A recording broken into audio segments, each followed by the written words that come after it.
তাহলে আজকে আমরা শিখবো যোগ, কিভাবে যোগ করতে হয়, কিভাবে যোগ করতে হয়, এই যোগটা আমরা শিখবো। আমরা ছোট থেকে যোগ করে আসছি। আজকে আমরা শিখবো যে 25-এর সঙ্গে 18 টাকা যোগ করলে কি হয়। তোমার বাবা তোমাকে কি দিল? 25 টাকা দিল। কি দিল?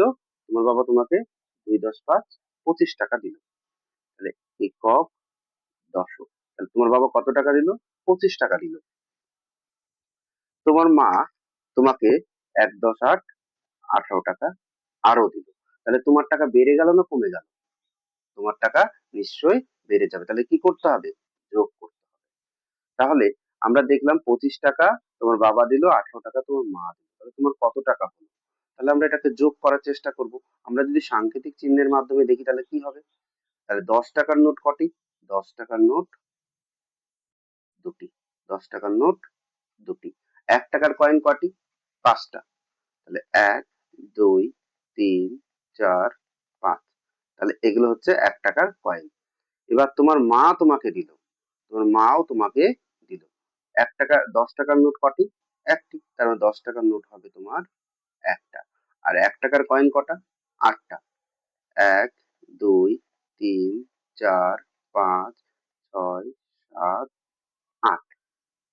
তাহলে এগুলো সব 1 টাকার কয়েন তোমার মাও তোমাকে দিল। তাহলে বাবা দিল এত টাকা, 25 টাকা। বাবা দিলেন কত টাকা? এই টাকাটি। এবং মা দিলেন কত টাকা? 18 টাকাটি দিল। এবার এই যে টাকাটি, তাহলে তোমার টাকা বেড়ে গেল। তাহলে বেড়ে গেলে আমরা কি করব? যোগ করব। তাহলে দেখো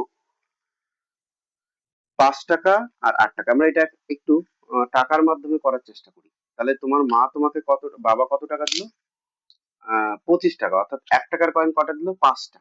1, 2, 3, 4, 5। তোমার বাবা কত টাকা দিল? 5 টাকা। 1 টাকার কয়েন 5টা দিল। আর 10 টাকার নোট কটা দিল? দুটো দিল। 10 টাকার নোট কটা দিল?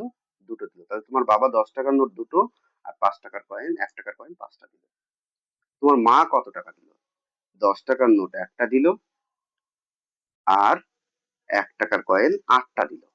1, 2, 3, 4, 5, 6, 7, 8। তোমার মা দিল 1 টাকার কয়েন 8। তাহলে তোমার কত টাকা হলো? এবার কত টাকা হতে গেলে আমাদের কি করতে হবে? সব এক জায়গায় যোগ করে দিলে, আমরা সব এক জায়গায় করে দিলেই তো যোগ পেয়ে যাবো, তাই না? সব যদি আমি এক জায়গায় করি তাহলে কত টাকা হলো? আমরা গুনে ফেলি কত টাকা হলো, দেখা যাক। 10 টাকা, 20 টাকা বা 20 টাকা, 30 টাকা, 31, 32, 33, 34, 35, 36, 37, 38, 39, 40। 40 টাকা, 41, 42, 43। তাহলে আমার কত টাকা হলো? 43 টাকা হলো। তাহলে আমরা এটা অঙ্কের মাধ্যমে একটু করার চেষ্টা করি। তাহলে 10 টাকার নোট তোমার বাবা দিয়েছে দুটো আর 1 টাকার কয়েন দিয়েছে কয়টা? 5টা দিয়েছে। আর মা দিয়েছে এই টাকাটি। তাহলে আমরা যদি এবার খাতা কলমে করবো তাহলে কিভাবে? তাহলে 1 টাকার কয়েন 5টা আর 1 টাকার কয়েন 8টা। তাহলে তোমার বাবা দিয়েছে 1 টাকার কয়েন 5টা আর মা দিয়েছে 1 টাকার কয়েন 8টা। তাহলে তোমার 1 টাকার কয়েন হলো কয়টা? চলো গুনে ফেলি। 1, 2, 3, 4, 5, 6, 7, 8, 9, 10, 11, 12, 13। 1 টাকার কয়েন কটা হলো? 13। তাহলে 13 যদি হয় তাহলে এককের ঘরে কি 13 বসাতে পারবো? এখানে 1, 10, 3, 13 বসাতে পারবো? 1, 10, 3, 13। তাহলে 13 তো এককের ঘরে বসে না। আমরা বলেছিলাম যে এককের ঘরে সর্বোচ্চ 9 পর্যন্ত বসে। কিন্তু 13 কি সংখ্যা এককের ঘরে বসবে? এই 13টা কি এককের ঘরে বসবে? না। যদি আমি এই 13 টাকা থেকে যদি আমি 10 টাকা দোকানদারকে দিই তাহলে একটা 10 টাকার নোট দিয়ে দেবে না? তাহলে চলো 10 টাকা আমি দিয়ে দিচ্ছি দোকানদারকে। 1, 2, 3, 4, 5, 6, 7, 8, 9, 10। তাহলে 10 টাকা আমি দিয়ে দিলাম দোকানদারকে। তাহলে দোকানদার আমাকে কত দেবে? একটা 10 টাকার নোট দিয়ে দেবে না? তাহলে দোকানদারকে যদি আমি এই 10 টাকার খুচরো পয়সা দেই তাহলে আমাকে এই 10 টাকার নোটটা দেবে তো? 10 টাকার একটা নোট দিতে হবে। তাহলে 10 টাকার একটা নোট আমাকে দিল, এবং তাহলে 10 টাকার নোট দিল আমাকে। আর তোমার তাহলে এখন কয় টাকা থাকলো? তাহলে তোমার 13 টাকা ছিল তো নাকি? 10 টাকা আর এই 3 টাকা, 13 টাকা। এবার 10 টাকা কি একর ঘরে থাকবে? 10 টাকাটা কি হয়ে যাবে দশকের ঘরে। তাহলে 10 টাকাটা কি হয়ে যাবে? দশকের ঘরে চলে যাবে। তাহলে তোমার খুচরো পয়সা কত থাকলো? 3 টাকা থাকলো না? 10 টাকা চলে গেলে যাওয়ার জন্য তোমার কত টাকা হলো? তাহলে 13 টাকা ছিল। তাহলে কত টাকা ছিল? 13 টাকা। 1 10 3 13 টাকা। এই 13 টাকা থেকে তুমি কি করলে? 10 টাকার নোটটা তুমি দশকের ঘরে নিয়ে চলে গেলে। তাহলে তুমি 10 টাকার নোট একটা তুমি দিয়ে দেওয়ার ফলে তোমার 10 টাকার নোট কয়টা হলো? এখানে একটা বেড়ে গেল 10 টাকার নোট।